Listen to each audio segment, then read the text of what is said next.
గ్రామీణ అటవీ ప్రాంతాల్లోని ఏటూరు నాగారం కేంద్రంగా గురువారం ములుగు జిల్లా ఎస్పీ శబరీష్ ఐపీఎస్ ఏటూరు నాగారం ఎస్పీ శివం ఉపాధ్యాయ ఆదేశాల మేరకు ఏటూరు నాగారం సీఐ అనుముల శ్రీనివాస్ సూచనల మేరకు ములుగు జిల్లా డ్రగ్స్ రహిత జిల్లాగా తీర్చిదిద్దడం పోలీసుల లక్ష్యంగా ఏటూరు నాగారం మండల కేంద్రంలో గురువారం స్థానిక ఎస్ఐ తాజుద్దీన్ ఆధ్వర్యంలో పోలీసు సిబ్బంది ప్రత్యేక శిక్షణ పొందిన స్నిఫర్ డాగ్తో బస్టాండ్ పరిసర ప్రాంతాల్లో ఆర్టీసీ ప్రైవేటు వాహనాలు ఆటోలు కార్లు ప్రతి వాహనాన్ని క్షుణ్ణంగా పరిశీలించి విస్తృతంగా తనిఖీలు నిర్వహించారు.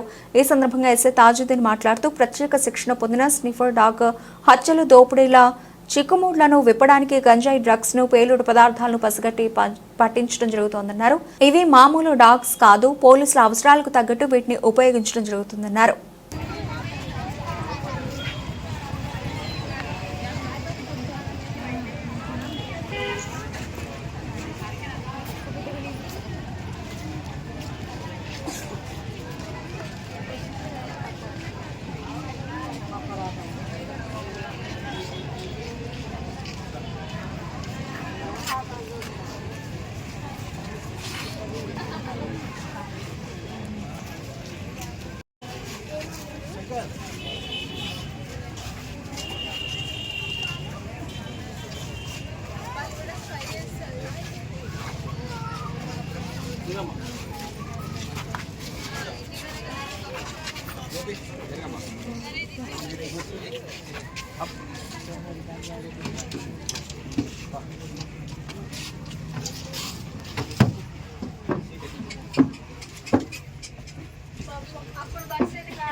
అది పడతలేదు.